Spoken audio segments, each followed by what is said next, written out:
The first point on the list in the course describes it as honouring your own true and total nature while also making room for others to be doing the same.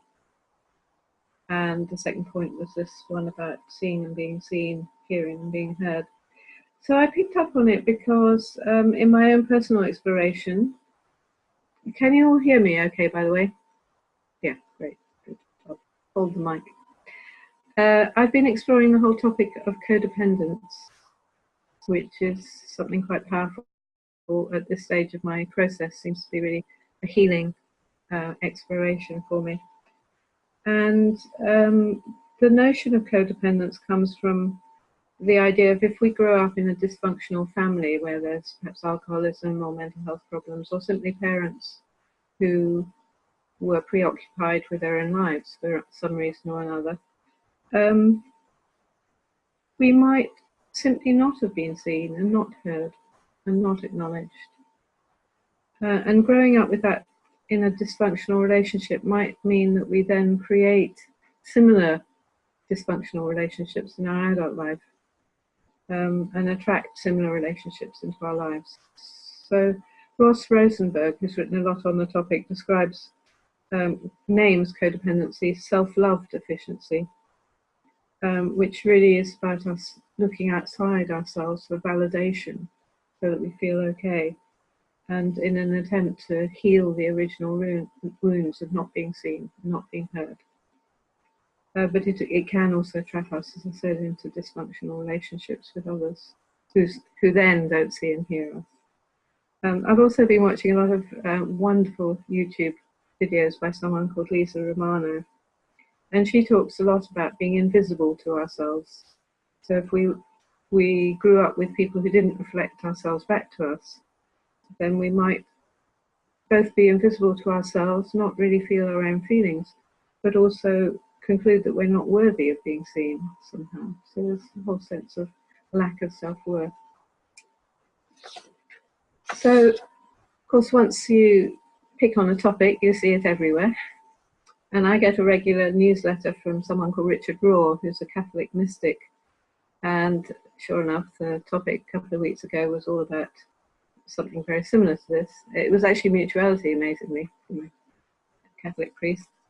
But he describes how parents gaze at the babies, at a baby, and when the parents mirror a baby's gestures and sounds, this actually starts to form mirror neurons inside the baby's brain, and that's the beginning of the physiological basis of empathy. So babies and children who receive loving mirroring and modeling can grow up into adults capable of I-thou relationships of tenderness and closeness with others. So the I-thou relationship he goes on to talk about was written about by Martin Buber, a Jewish scholar. And he felt that in the modern world, many of us are in an I-it relationship with everything around us. And that this contrasts with the I-thou relationship, which is an attitude of reference and mutuality when we encounter people or things or events, as a subject to subject, knowing and being known, giving and receiving. Those in an I-thou relationship don't objectify anything or anyone, but allow things and people to be a fellow subject, even if we don't like them very much. So it sounded like Martin Buber was coming up with a definition very similar to some of those in our Trillium work of mutuality. Of course, then carrying on, I spent some of yesterday, surprise, watching a certain royal wedding,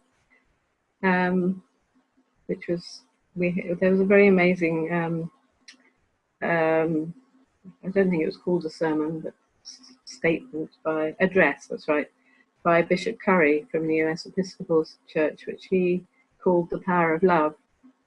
And he said during this, when you are loved and know it, when someone cares for you and you know it, when you love and you show it, you feel right. There's something right about it. And he said, the reason has to do with the source, that we're made by a power of love, and our lives are meant to be lived by that power of love. And that's why we're here. So all this seemed to be very much on topic. of mutuality. And I just want to say a bit more from the orientation course about mutuality, which is what and why it's powerful. So here's another couple of phrases from the course. Mutual interaction furthers whole being integration by bringing encounters with your broken zones and old patterning and unconsciousness. So in the very act of meeting another in being really seen and really heard, old wounds, our very humanness is brought to the surface. And I love this. The next phrase is that mutual recognition helps bring forth our divine aspects as well. So it's not just that being seen and truly seeing brings to the surface our humanness, our vulnerability and limitation, but also that divine spark of consciousness, which is also ourselves. So actually having that being seen by another can strengthen that and bring that forth, and in a sense that is an aspect of transmission in our work. And then the next statement says something about why the power of mutuality helps to heal childhood wounds of not truly being seen and heard.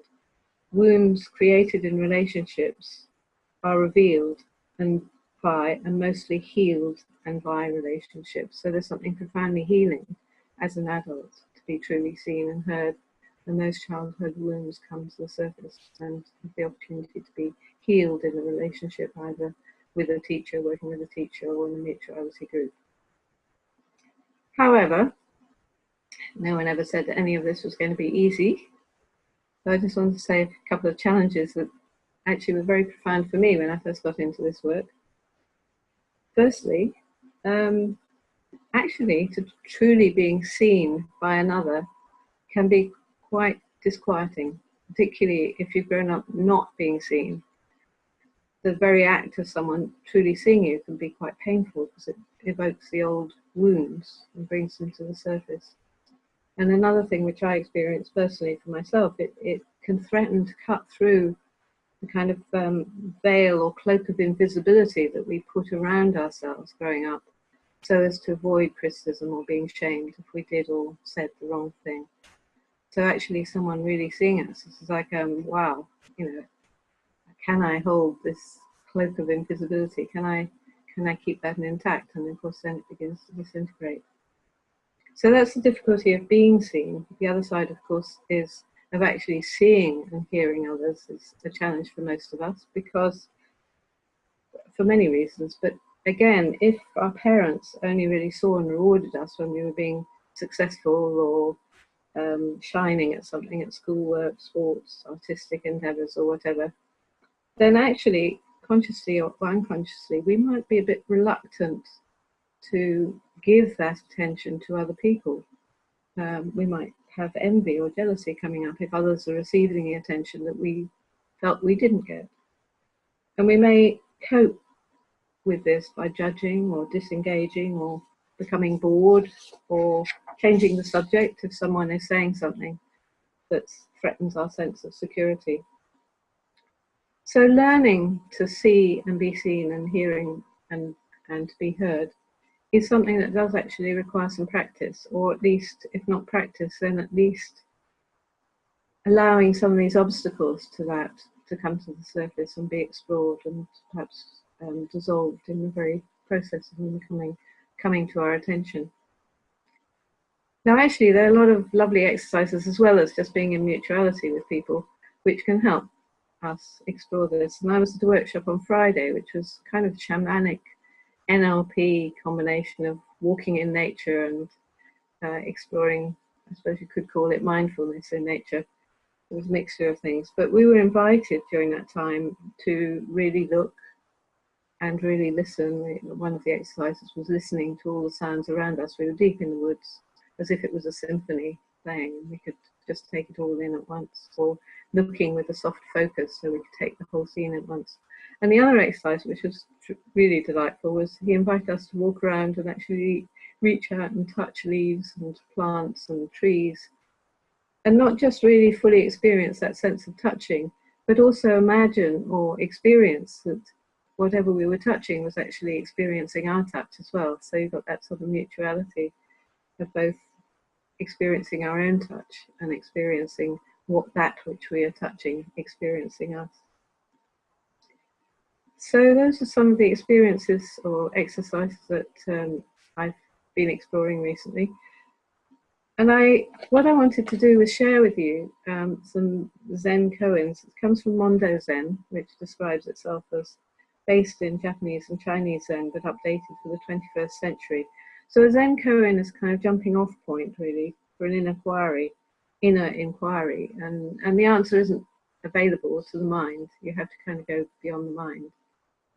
So I've put, or Cielle put, 3 questions up in the chat box. Now, do you know how to access the chat box? Apologies, the numbers are a bit in strange places, but can you see it? Can everyone see that? Yeah. So the first is it possible to just purely listen? Can you listen without an opinion? Where is this deeper listening located in your body?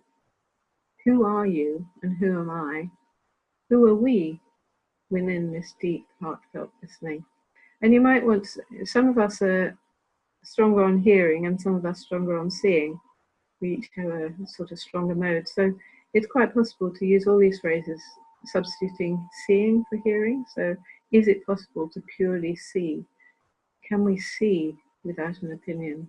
Where is this deeper seeing located in your body? Who am I? Who are you? Who are we within this deep, heartfelt seeing? So what I'd like to do is just invite us to spend a time on our own with those 3 questions. So it's going to give us about 5 minutes. Just reflect on it and just feel them inside you. You can pick one if you want, or with all 3. You might find one is stronger than the other.